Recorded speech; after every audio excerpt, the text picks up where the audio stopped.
This is the Bates Bobcast, our weekly podcast about the week that was in Bates athletics. My name is Aaron Morse, and we're celebrating the start of the new year with a look at our basketball teams, as the men's and women's teams are combined 22-2 entering NESCAC play, which starts this Friday against Amherst. Plus, our Hall of Fame interview series continues with two-time Olympian Nancy Ingersoll Fiddler from the class of 1978. That's coming up on the Bates Bobcast.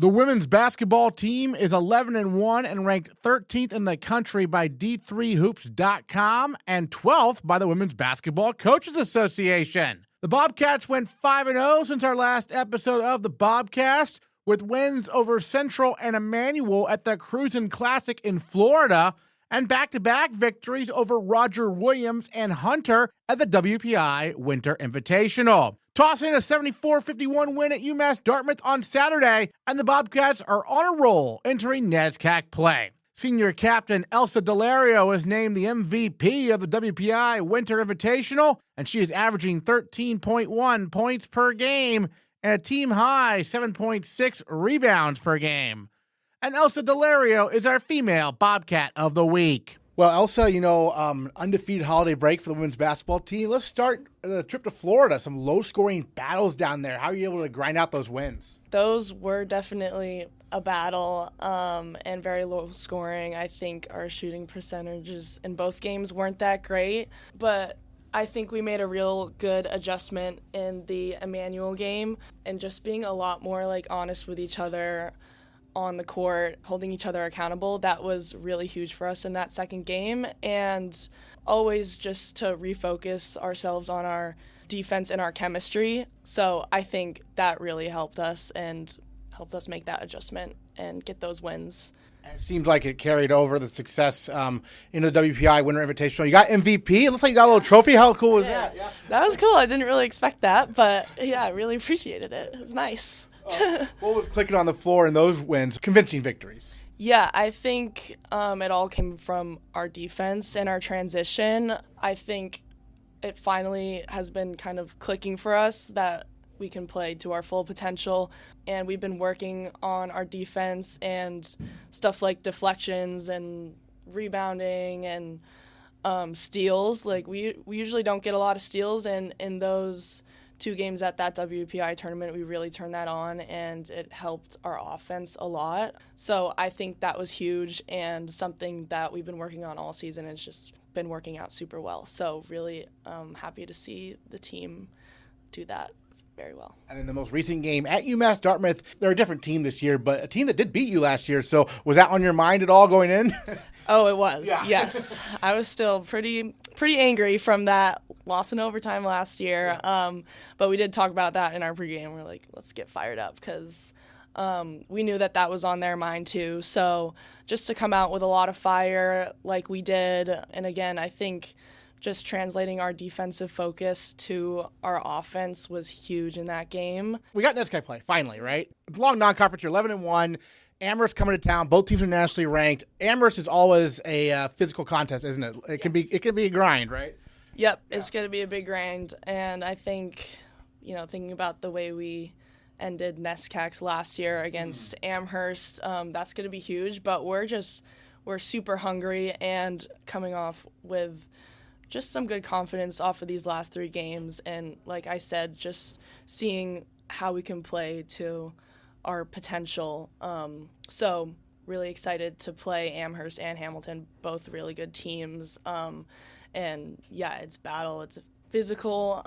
So yeah, we're super excited and confident going into these games. Obviously, last year's team was able to bounce back from an 0-4 start and finish 6-4 in NESCAC, but obviously you don't want to have to try to do that again, right? Right, definitely not. We want to get off to a hot start. Any tips from Lily Lambo going up against Taylor Lambo on Sunday, right? Yeah, that's always super fun. Yeah, I like that matchup, me and Taylor Lambo, because I'm like, I'm thinking about Lily on the court. But, yeah, that's always super fun. And they've had a great season so far, too, I think. So both teams are going to challenge us, and we just want to play to our potential and work on everything that we've been working on this season, just putting it all together. All right, sounds good. Elsa Daulerio, Female Bobcat of the Week. Thanks so much. Thank you, Aaron. The men's basketball team is also 11-1 and just defeated rival Colby on Sunday by a score of 90-72 at Alumni Gym. They traveled to Atlanta over winter break, where they picked up a win over then number 25 nationally ranked Maryville. The Bobcats, who are receiving votes in the D3Hoops.com Top 25 poll, are led in scoring and rebounding this year by junior Babacar Pouye, who's averaging 15.3 points per game and 9.5 rebounds per game. He has tallied back-to-back double-doubles, including 25 points and 11 rebounds against the Mules. And Babacar Pouye is our male Bobcat of the Week. Well, Babacar, we got the chance to speak right after the game against Colby there on Sunday. Obviously, you know, with some time to reflect on that huge second half, you guys outscoring them 52-29. What are your thoughts on how this team was able to really just pull away from a rival like that and really make a statement kind of victory, right? Yeah, I'm really proud of our guys. I think we really dug in the second half and focused on the things that we needed to do. I think we swung the ball a lot better. We rebounded a lot harder, and I feel like those are the kind of the separators. Just playing harder. So I feel like that's kind of what really got us going. And, digging in on defense especially, not letting your game kind of be dictated by whether or not you're scoring on offense. So getting things going on defense really helped us out there. Yeah, it helps when the shots start falling, right? Yeah, no, for sure. Sometimes it's as simple as that. But, I mean, with NESCAC play coming up, you guys are on the road for quite a bit here. I mean, it's going to be a nice little test to start NESCAC play. You know, we love Alumni Gym, but you have what? Some non-conference games also, but 5 of your next 6 games on the road. What are your thoughts about hitting the road here? I'm not too worried about it. I feel like, so far this year, we've been able to go other places, get wins, come back like it's nothing. So I think we'll be able to handle it. Also, it's winter break, so I mean they're not really gonna have any crazy crowds, which I'm never even worried about in the first place. But won't be too bad. I think we'll be ready to handle it. Any type of adversity that comes our way. Amherst, we've had some heartbreakers against them in recent years. I mean, they're your NESCAC opener. I mean, this is going to be a nice matchup to start NESCAC play, right? No, for sure. I think as long as we play our brand of basketball like we did that second half against Colby, play hard, rebound hard, do all those sorts of things, I really can't see too many NESCAC teams really getting the edge on us. So I think it'll be a good battle, but I feel like, we play our game, we do what we need to do. I think we should be able to come out this weekend with 2 wins. You touched on this after the game the other day, how, in your 2 seasons, I didn't realize it's only one NESCAC win in your 2 seasons. Yeah. I mean, and because you've beaten some Bowdoin and Colby in like non-conference games. But I mean, like, teams got to be pretty hungry, right? I mean, like, and sure. confident after this big start, right? Yeah, definitely. I think this is it's a big motivating factor, that we've kind of been overlooked, disrespected, I feel like, in terms of, like our standing in the NESCAC. But I feel like, people are starting to wake up and realizing that we're building something here. And I feel like they really get to see our point and see what we've built here after a couple NESCAC games. Now, you're a junior, but I mean, have you noticed the seniors feeling like, oh, this is our last year, kind of like, let's make the most of it? What have you seen from those guys? Yeah, for sure. I feel like a lot of our seniors have really amped it up this year, especially I feel like Brady Coyne and Elliott.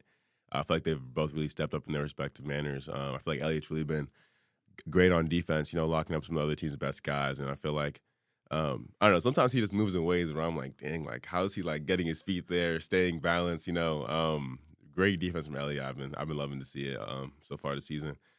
But yeah, rest of the seniors, David, Shaware, Aiden, Gideon, Hope, they've all been really producing with the minutes they get, and I feel like everyone's bringing a lot of value to the team in different ways that they can. I know you take pride in your shot blocking 6 blocks the other day. That block by Shaware was insane, though. It was like a spike almost. That was crazy. What was your point of view on that one? I was like, dang. I mean, honestly, I'm used to seeing Shaware do stuff like that. He's blocked me like that a couple of times, so it wasn't anything too out of the ordinary, but that got me hyped. That was a great block. You guys went to the Celtics game last night, is that right? We did, yeah. Nice. What was that experience like? I know you guys have been there a few times, right? Yeah, it was pretty fun. Got to see him play the Bulls. Wasn't a very close game from start to finish, but it's always great seeing some NBA basketball. Growing up in California, what was your team kind of? I was always a Lakers guy. Yeah. Always a Lakers guy. But my favorite player is Joel Embiid. Mhm. So I always root for the Sixers a little bit. Why Joel Embiid? Do you try to model your game after him? A little bit. Yeah. I feel like he was just one of not just kind of my generation, the first big African superstar. Mm-hmm. So I always loved him for that. And he was always kind of a jokester, kind of a troll. So I loved that in middle school. So he was my favorite player since then. Nice. And then you mentioned the Lakers. I mean, you're not that young. Kobe, right? Mm-hmm. Yeah. Was that? No, not really. No. He okay. kind of retired the year I started. You playing are that basketball. young. Okay. Yeah. Oh my goodness. So who were the Lakers guys you followed? Back when it was Jordan Clarkson, Okay. Josh Hart, Okay. Brandon Ingram, that Alonzo Ball, that young core. But Yeah. sadly lost them, but they're all doing well now. But that's when I first started following them. Yeah. Now that LeBron's there, right? What's that like? I don't love it a lot. It's kind of been controversial. Some people hate it, some people love it. I feel like sometimes it does kind of get away from basketball, having I don't know. It can get a little bit hectic with I don't know. Overall, I don't love it. Right as of right now, at least, I feel like we need to get Braun off the floor sometimes. But Well, he's up there now. What? He's 40 something. I know it's 42. I think, but can't blame him honestly. I mean, he's one of the few professional athletes who's older than me, so I admire that. Yeah. But well, I mean, just looking at the season going forward, we mentioned some of the road games we have coming up, but I mean, in terms of NESCAC play, based on your past 2 years, how do things change? What's the style like in conference compared to maybe out of conference games? In conference, it's more so I feel like you need to really be keyed in onto your scout and knowing who guys are, knowing where you can help, and knowing who you need to stay tight to, who you can gap off of, plays like that. And honestly, just really bring in the energy, because on any team, any NESCAC team can come out and get a win. Last year we took it to the wire with number 1 Wesleyan. Kind of just shows the versatility of every NESCAC team. So if you don't come ready to play, you're not going to come out with a win. So I feel like as long as you come ready to play hard, do your thing, it shouldn't you should get the result that you want, that you're looking for. Certainly. And then, I mean, I want to ask you a little bit about, playing for Coach Furbush and Zach, the assistant, who's his second year now this year, right? Mm-hmm. So what's it like working with them? It's honestly pretty good. I feel like we have a great dynamic. I feel like Coach Zach's always trying to keep us in line and making sure that we're doing things that we're supposed to do. Yeah, his intensity definitely wakes us all up and makes sure that we're always locked in and ready to go. And Coach Furbush, I feel like he kind of makes sure that we're keyed in on the things we need to be keyed in on to. So a lot of the time when our effort's not there, he'll just break it down for us and really get honest about that. So I feel like everyone kind of brings their own respective parts that really brings our team together. I know last time you gave a shout out Pittman Alley and Joe Rooney, the two students, assistants, basically. What do they bring? They bring a lot of energy, honestly. Sometimes on our live streams, you can see Pittman on the edge of the bench just going crazy with that binders. So I feel like they just bring a lot of energy, and I feel like they help things run a lot smoothly, helping us with our warm-up pregame, ordering meals and stuff like that. So I feel like they've helped this program run a lot smoother, and I really appreciate them for that. You're a junior, but because we're going to be renovating the area between Alumni Gym and Gray Cage, the team will be playing Underhill. So this is your kind of last year in Alumni as a player. What are your thoughts on that kind of? It's a little heartbreaking. I wish I could have had a senior year in Alumni, but I try not to think about it too much. Yeah. But even though I feel like I should, kind of try to make it a little special. But it's a little tough. But I feel like it's exciting though. It's a special gym. So I think me and the guys are trying to cherish it one last time and come out hot in our last run in Alumni. And you're 6-0 at home right now. Yes, sir. 11-1 overall. I mean, 11-1. That is such a great start to the season. And it matches the best start in program history. I mean, what does that mean to you to be making this history right now? Honestly, it means a lot. I feel like when I came out here, that's really what my goal was, and then it took some time to build it. But I feel like I'm just really grateful that we're here, and I feel like I'm really grateful to our coaches for helping us build this, and grateful to my teammates for really buying in and getting us to get this far so far. Statistically, I know it's all about wins and losses, but I did want to point out that, and you probably know this, you're almost averaging a double-double right now. 9.5 rebounds per game. Is that your goal, kind of average a double-double? Is that something? Yeah, I mean, who wouldn't want that? Right, yeah. But yeah, I'm going for it. You said 9.5? 9.5 right now. Yeah. Hopefully I'll be able to get over the edge this weekend against Amherst and Hamilton. But yeah, definitely going for that. It's definitely something I want to be going for. And you dish out a lot of assists too. I mean, you're second on the team in assists right now. What are you seeing on the court? I feel like I draw a lot of gravity whenever I get the ball in the paint or on the wing. So, I feel like I'm good at slinging the ball with my right hand. So it's super easy to just get those cross-court passes or, when people aren't looking, just sling it right by them. I just love that part of the game. Yeah, because, you're able to do something that I could never imagine doing. It's palming the basketball, right? You're able to just... I actually can't palm the basketball. Oh, interesting. It looks like you do, though. Really? Yeah. With those one-handed passes. My hand, I have a weirdly shaped thumb, actually. So I was never really able to palm basketball. Interesting. So how do you make those passes then? I kind of just got to get the ball on the right spot of my hand and then just kind of shove it out there. Interesting. Yeah. Well, it looks like you're palming it. I'll take that. Thank you. Yeah, those one-handed passes, how much have you worked on those? Because it's a good weapon, it seems like. I haven't worked on it too much. I just feel like it's kind of just come with the flow of the game as I've gotten more and more. I feel like when I was younger, I wasn't super good. I feel like the one thing I had was a right-handed hook. So that kind of I feel translated into some of the more right-handed stuff I can do, make those passes and it's pretty much that. Gotcha. Well, any other thoughts you wanted to share on the games you had over the winter break? Obviously, the bounce back win over Maryville, dominating wins at home over Thomason Maine Maritime. Anything else you wanted to mention we haven't got to talk about yet? Not really. I feel like I'm just super proud of my team and our guys for buying in and just taking things every day super seriously. It takes a lot. So I feel like be 11-1. A lot of stuff goes on behind the scenes. A lot of great scouts by Coach Zach. Appreciate you, Coach Zach, if you're listening to this. A lot of great preparation. So just shout out to everybody on the team for doing their thing. Also shout out to Bates Communications for having great coverage and great announcing. I feel like I got to give you points for this. I feel like I haven't come on here. I've been on here a couple of times. I haven't come on here and told you you're one of the best announcers I've ever heard in my life. I just want to give you those brownie points. I really appreciate that. Next time you're at the Celtics game, let them know. No, I'm kidding. I love it here. We're all excited about Bates Pens basketball. I love doing the home games. Not too many home games right now, but we'll have a bunch later on down the stretch, which will be really exciting, especially with the likes of Tufts coming to town for senior day, Williams, Middlebury, stuff like that. But folks, if you want to follow the Bobcats, they're at Amherst Friday at 7 o'clock. Then they're at Hamilton Sunday at 1. Our next home broadcast of Bates men's basketball, Friday, January 16th, the NESCAC rivalry matchup against Bowdoin. Hopefully a little higher scoring than last time. That'd be fun for everyone, I think. But Babacar, thanks so much. Congratulations. Male Bobcat of the Week. Thanks for joining us. Of course. Thank you for having me. The Nordic skiing team is in Lake Placid, New York this week for the St. Lawrence Carnival, which is doubling as the U.S. Cross Country Nationals this year. They got things started with the 10K Classic on Sunday and are in action Tuesday as well, competing in freestyle sprints. In recognition of the start of the Nordic skiing season, we continue our Hall of Fame interview series this week with Nancy Ingersoll Fiddler from the class of 1978. An All-American Nordic skier at Bates who never lost a race. Nancy went on to be a 2-time Olympian. But that's just the start of her remarkable story.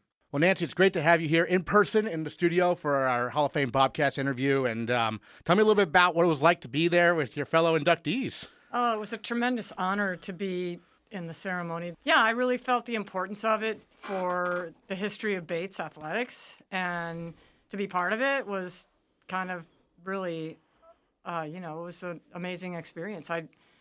I was surprised to see my name on the inductee list, and I felt pretty good about that. And then I kind of worried, wow, am I enough? But when I got on stage, I was like, yeah, these people were all like kind of a tribe and represent different sports, and we all came from really interesting stories to our athletic careers at Bates too. So it's not really a slam dunk for any of those people to be on that stage.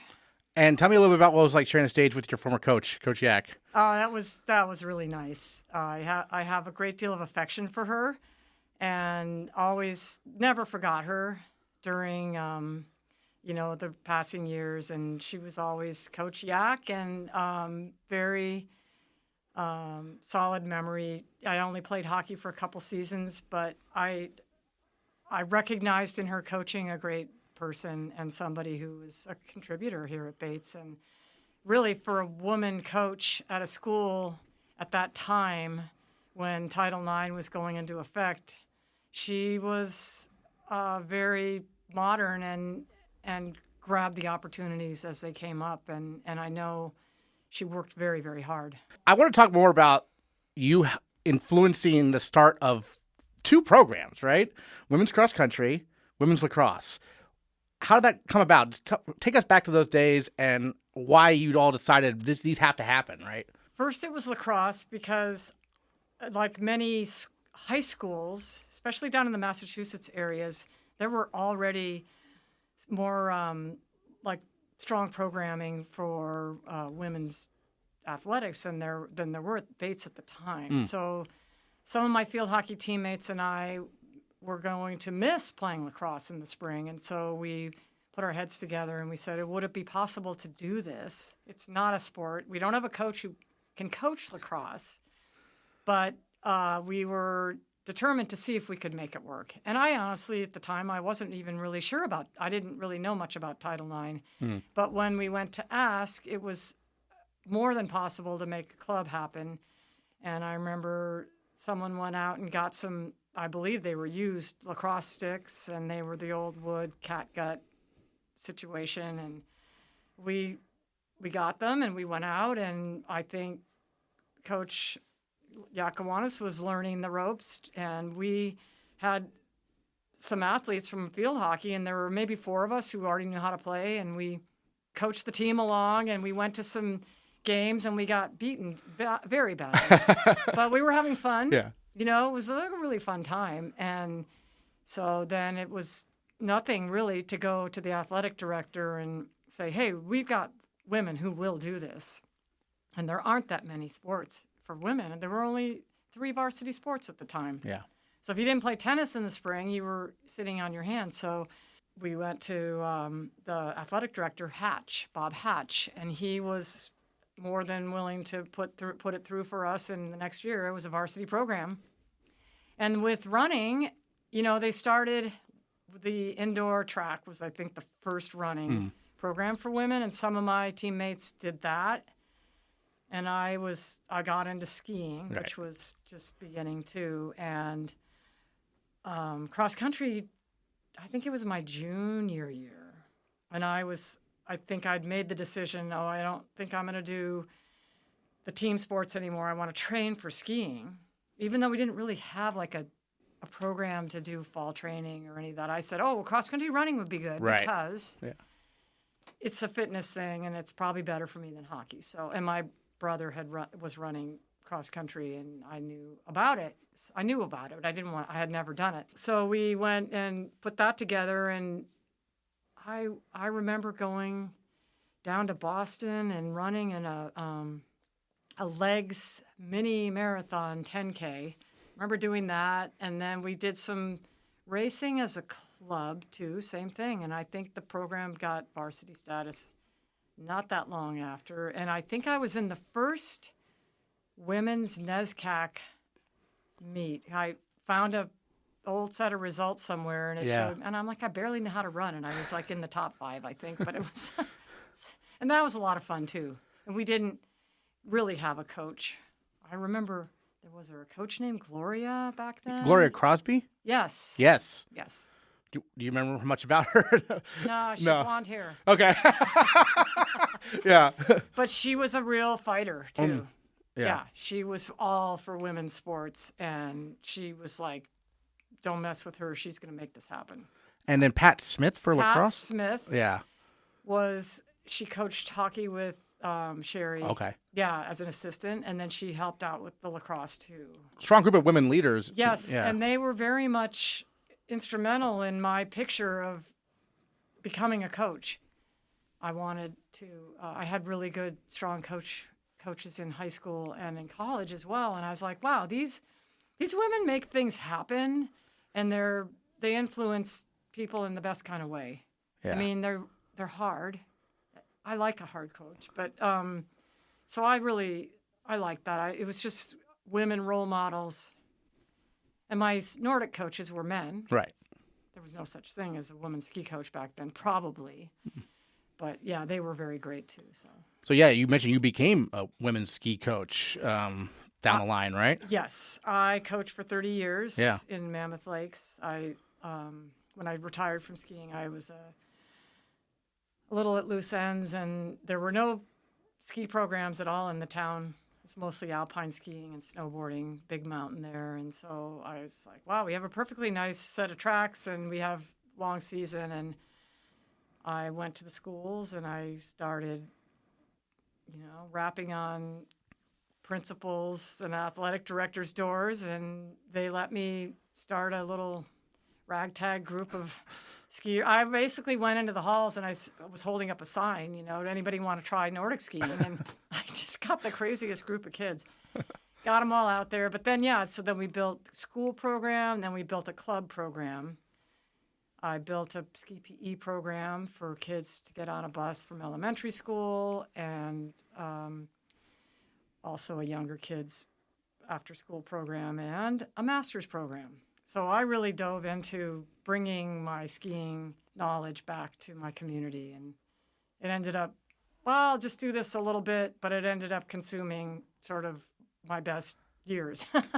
Was there a point where you realized that skiing was going to be a true singular passion of yours? Because, you mentioned before, you'd never been on skis before Bates. Well, I'd done alpine skiing as a kid. Right, okay, yeah. But I got out there, and it was something about the movement. It just really felt, I felt like I had gone home. I was like in my body, and that I was obviously struggling to learn it, but it made sense to me physically, and I liked that challenge, like, okay, you're just going to go hard but back then we did like 5K. So it's like a 20 minutes hard. This is something I really can put my teeth into. And anyway, so I liked it enough that after I left the sport after Bates for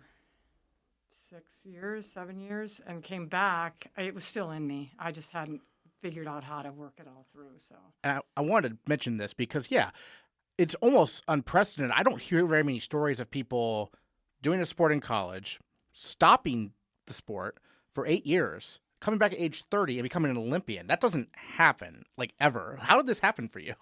Well, I stuck it out for a couple years.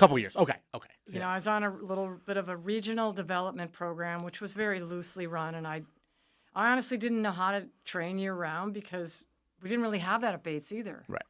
That wasn't, ski season started, and then it ended, and then you were on your own. And so I kind of just got with friends and tried to figure it out, and I had, some guidance from a few coaches who saw my ability, but the funding wasn't there.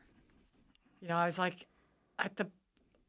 almost ready to make a funded team, and I never was there. I'd only been skiing 3 years, and I got down on myself because it's like, oh well, I'm not good enough, so I'm just gonna leave it. And really, I just hadn't had the time to develop. You need all of your 20s to develop as an endurance athlete in that sport.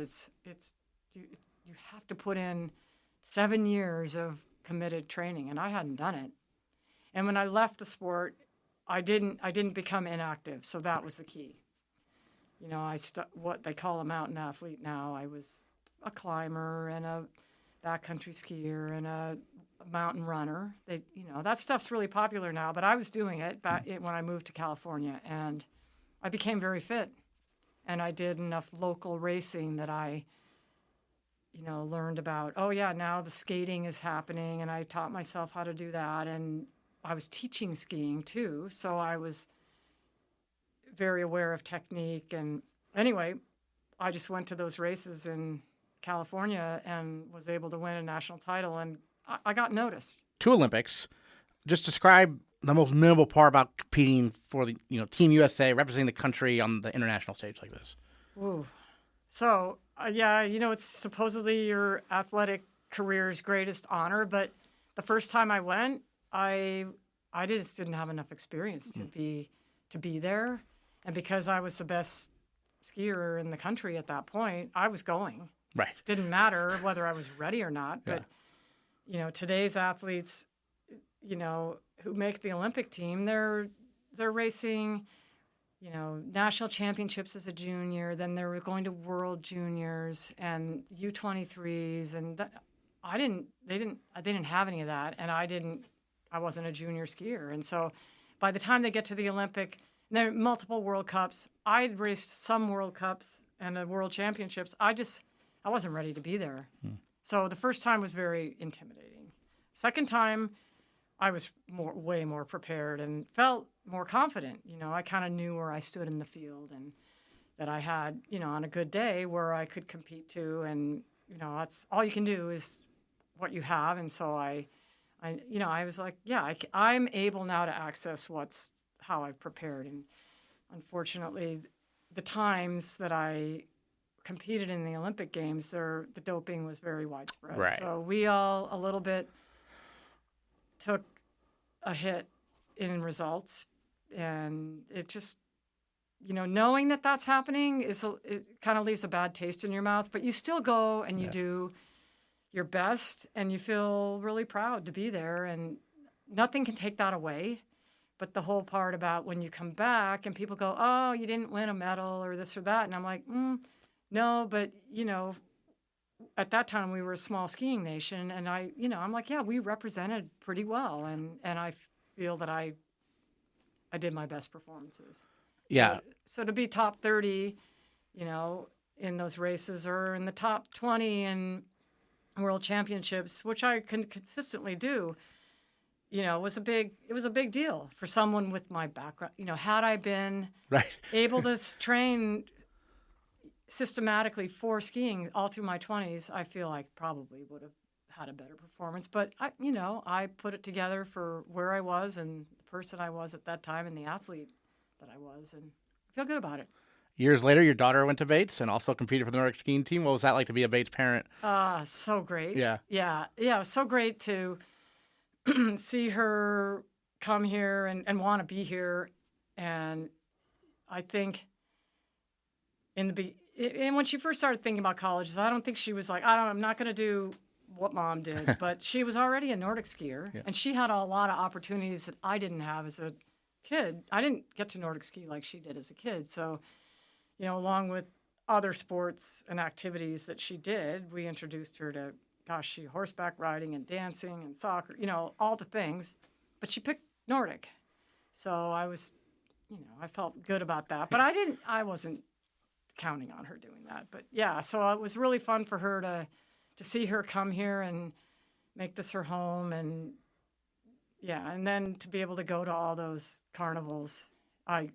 We looked forward to it every winter and just come out and do some carnival weekends, and so much fun. And then having Becky Woods as her coach was a full circle. Right. Yeah.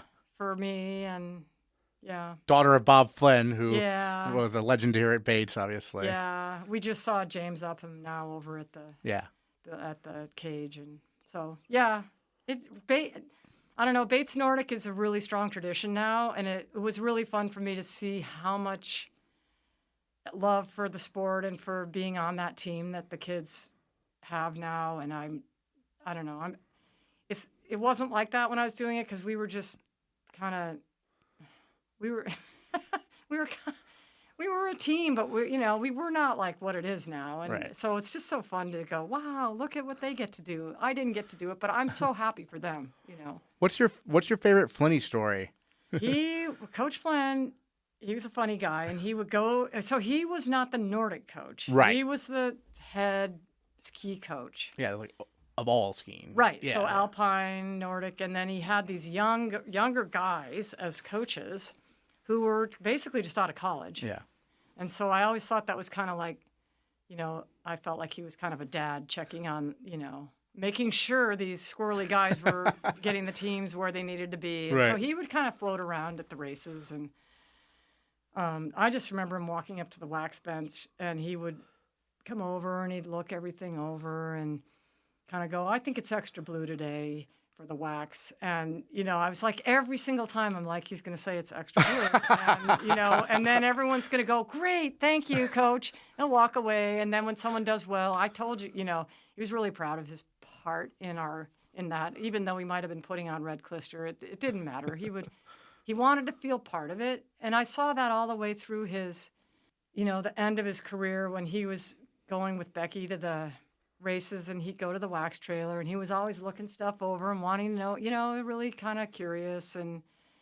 But yeah, he's funny. He just had a lot of funny little phrases, and he would tell it how it was, and that was a really terrible day, wasn't it? Or whatever. Yeah. Well, he held on to your All-America award for years, right? He held on to my award until I walked in that door with my daughter in tow. And then he handed it to me, and that was a great moment. It was hanging on his wall. I didn't even know I had an award. That's so funny. Well, here are thoughts you wanted to share about your time as a Bobcat or this honor of being in the Hall of Fame, part of the first class here? Oh, I think I said it all today. You said a lot, right? Yeah. Yeah, I don't know. I think Bates is just the kind of school where opportunities do present themselves, and there's just a lot of chances, and a lot of people believe in you. And had I not had that, I probably wouldn't have followed Nordic skiing and as far as I did in my life. And I just had a lot of really positive influences, and I'm grateful for that. Nancy Ingersoll Fiddler, Bates Athletics Hall of Fame. Thanks so much. Thank you, Aaron. A bunch of home games are on tap this week as the Bobcats return to campus. The swimming and diving teams host Gettysburg for a dual meet Friday at 10 a.m. The squash teams host Connecticut College Friday at 6 p.m. And the women's basketball team opens NESCAC play with a home game against Amherst Friday at 7 p.m. Then on Saturday, the squash teams take on Hobart and William Smith at 11 a.m. And women's basketball hosts Hamilton Sunday at 1 o'clock. Find the complete Bates Athletics schedule by going to GoBatesBobcats.com. And we'll catch you next time on the Bates Bobcast.